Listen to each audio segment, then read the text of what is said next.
Hello sir. வணக்கம் sir. உங்கள் name? என் பேர் வந்து டிஸ்ட்ரிக். Yes sir. ஸோ இன்னைக்கு இங்கே என்ன ஈவெண்ட் நடக்குது? ஆக்சுவலி இங்கே வந்து டாக் ஷோ பண்ணிட்டு இருக்காங்க. அதாவது குமரி திருவிழா முன்னிட்டு டாக் கண்காட்சி ஷோ மாதிரி பண்ணிட்டு இருக்காங்க. ஓகே. ஸோ இது என்ன டாக்? ஆக்சுவலி இது it is American pit bull terrier, game breed.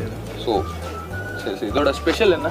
Actually வந்து ஹை எஜிலிட்டி, ஆமாம். அப்புறம் வந்து high pride drive, fight until to death for masters. Okay okay. ஆமாம், அதான். ஸோ இது ஒரு வெல் ட்ரெயின் டாக் தான். Yes, fully trained dog. Yes, basic obedience, protection work, agility training, ஆமாம் எல்லாம். ஓகே. ஸோ இன்னைக்கு ப்ரைஸஸ்லாம் இருக்கா டாக்க்கு? எஸ் சார், கொடுக்குறான்னு இருக்காங்க. கொடுப்பாங்க. நார்மலாக எந்த ஒரு டாக் ஷோனாலுமே ப்ரைஸ் வின் பண்ண டாக்ஸுக்கு வந்து சீல்ட்ஸ் எல்லாம் கொடுப்பாங்க. உங்கள் டாகோட நேம் என்ன? இதோட நேம் வந்து ரேம்போ. ரேம்போ. எஸ். ஸோ இன்னைக்கு ரேம்போ கண்டிப்பாக இந்த ஈவெண்ட்டில் ப்ரைஸ் அடிச்சிடணும்னு கான்ஃபிடென்ட் இருக்குது. கான்ஃபிடென்ட் இருக்குது, 100% கான்ஃபிடென்ட் இருக்குது. Yes. Okay, thank you sir. Thank you sir.